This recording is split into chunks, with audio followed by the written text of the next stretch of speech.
इस वीडियो में हम समझेंगे कि संस्कृत व्याकरण के अंतर्गत अकारांत पुल्लिंग शब्द के रूप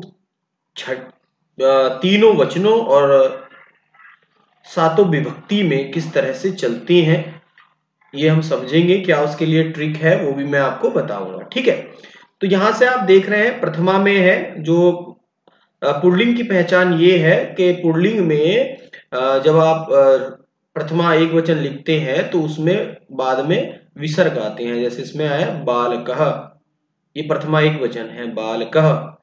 और हमेशा द्वितीय विभक्ति किसी की भी हो उसमें मैं आता है, ये मैं आता है। ठीक है, तो जैसे बालक है बालको, बालकः, बालकम द्वितीया, बालकम बालको, बालकान तृतीया, बालकेन बालकाभ्याम, बालकैः बालकैः, बालकाय बालकाभ्याम, बालकेभ्यः।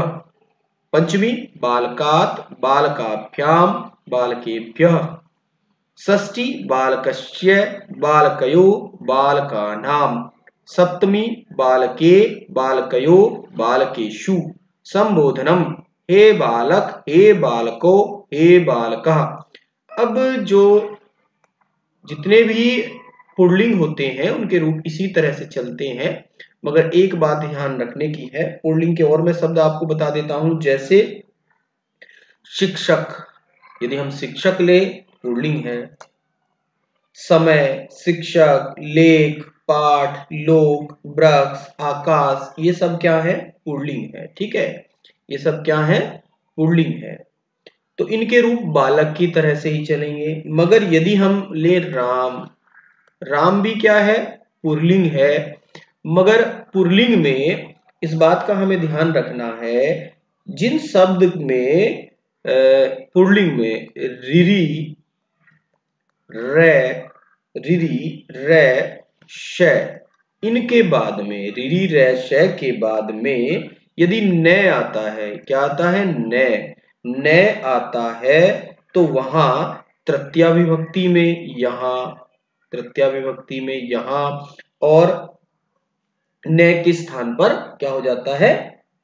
अणे बन जाता है। ठीक है, और यहां आप देखोगे षष्ठी विभक्ति बहुवचन में भी जहां ये आ रहा है बाल का नाम, तो वहां भी क्या आ जाएगा? जैसे हम राम के लिखेंगे तो यहां क्या आ जाएगा? रामाणाम। ठीक है, रामाणाम। षष्ठी विभक्ति बहुवचन में रामाणाम हो जाएगा, और यहाँ क्या हो जाएगा? रामेण। यहाँ क्या हो जाएगा? जहां तृतीया होगी बालकेन की जगह क्या हो जाएगा? बालकेन की जगह यहां रामेण हो जाएगा, रामेण। क्योंकि यहाँ रामेण ना लिखे रामेण लिखेंगे, क्योंकि रे के बाद यहाँ हम न नहीं लिखेंगे, अणे लिखेंगे। तो क्या हो जाएगा यहाँ? रामेण। ठीक है, अब यदि हम नृप के लिखते हैं, नृप, नृप भी क्या है हमारा? बाकी सारे रूप एक जैसे चलेंगे, बालक की तरह से चलेंगे। कहाँ परिवर्तन होगा मैं आपको वो बता देता हूं। तो परिवर्तन केवल कहाँ होना है? परिवर्तन होना है हमारा, जहां परिवर्तन होना है उसको मैं आपको बता देता हूं, केवल वहां। और ट्रिक की बात है, यदि आप देखोगे तो यहां से आप देख रहे होंगे प्रथमा में एक वचन में आप देखो, यहाँ एक वचन में यहाँ प्रथमा विभक्ति में है, यानी कि विसर्ग आ रहे हैं। द्वितीया में मैं आता है, और तृतीया में एन आ रहा है। तृतीया में क्या आ रहा है? एन। ठीक है, प्रथमा में क्या लगाने हैं? और द्वितीया में क्या लगाने हैं? मैं। प्रथमा में ये, द्वितीया में ये, तृतीया में ये, चतुर्थी में यदि हम कहें तो आय आ जाता है, आय। चतुर्थी में आय आ जाता है। पंचमी में क्या आ जाता है? आत आ जाता है, पंचमी में आत। ठीक है, और षष्ठी में क्या आ जाता है? अस्सी, अस्सी, अस्सी आ जाता है। ठीक है, सी है या अस्सी है। और सप्तमी में क्या आ जाता है? ए। ठीक है, ये पंचमी हुई, ये षष्ठी हुई, उसके अंत में ये शब्द आएगा जरूर, सप्तमी में ए आएगा। ठीक है, जैसे आप देख रहे होंगे, जैसे यहाँ आ जाएगा बालके। यदि हम राम के लिखते हैं तो क्या हो जाएगा? राम। रामे। यदि हम पुत्र के लिखते हैं तो क्या हो जाएगा, पुत्रे। यदि हम नृप के लिखते हैं तो सप्तमी एक वचन क्या हो जाएगा, नपे।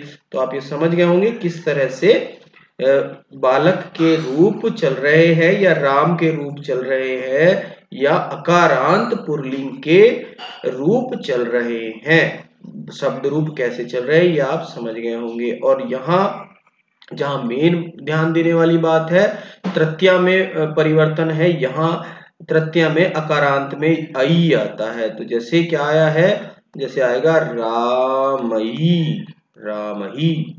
और जैसे हम नृप के लिखेंगे नृपई, नपही। और यदि हम सूर्य के लिखेंगे तो यहाँ शिष्य के लिखेंगे, मान लो शिष्य यही, शिष्यई। तो ये कौन से रूप चल रहे हैं, तृतीया बहुवचन के। यदि हम लिखें शिक्षक, शिक्षकई, कही, शिक्षकई, तृतीया बहुवचन। यदि हम लिखें लेख के लेखई, लेखई, लेखई। पाठ के लिखे पाठयई, पाठयई। ठीक है। यदि हम लिखे लोक, लोक के लिखे हैं लोकयई, लोकयई, लोकयई। वृक्षयई, वृक्ष के लिखे वृक्षयई, वृक्षयई। कौन सी विभक्ति चल रही है, ये तृतीया बहुवचन में इस तरह से होता है। यदि हम बात करते हैं षष्ठी में तो शिक्षकस्य, रामस्य, लेखस्य, नृपस्य, पाठस्य, शिष्यस्य, लोकस्य, वृक्षस्य, इस तरह से अस्य लग जाता है। कौन सी में, षष्ठी एक वचन में। यदि हम षष्ठी बहुवचन की बात करें तो क्या आ जाता है, नाम। क्या आ जाता है, नाम। क्या आ जाता है, नाम।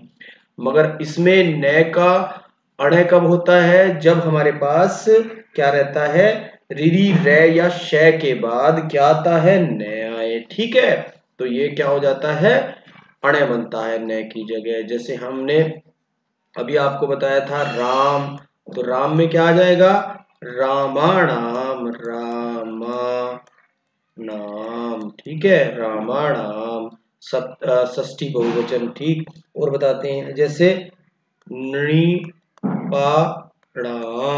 नृपाणाम, नृपाणाम। फिर जैसे चंद्राया, चंद्राणाम, चंद्राणाम। यदि आया मयूर ले हम, मयूराणाम, क्या है, षष्ठी बहुवचन, मयूराणाम।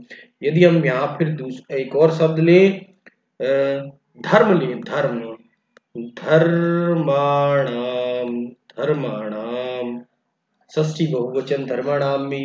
ठीक है। तो ये समझ गए होंगे। मगर यदि हम यहाँ लें शिक्षक, तो शिक्षक में क्या आएगा, क्योंकि यहाँ रे के बाद री रे या शय नहीं आ रहा है, तो यहाँ शिक्षक, शिक्षका नाम, शिक्षक का नाम आएगा। यहाँ न का नहीं रहेगा, अणय नहीं होगा। तो इस तरह से रूप हमारे चलते हैं। जैसे आपने बालक के रूप देखे हैं, इसी तरह से रूप चलते हैं।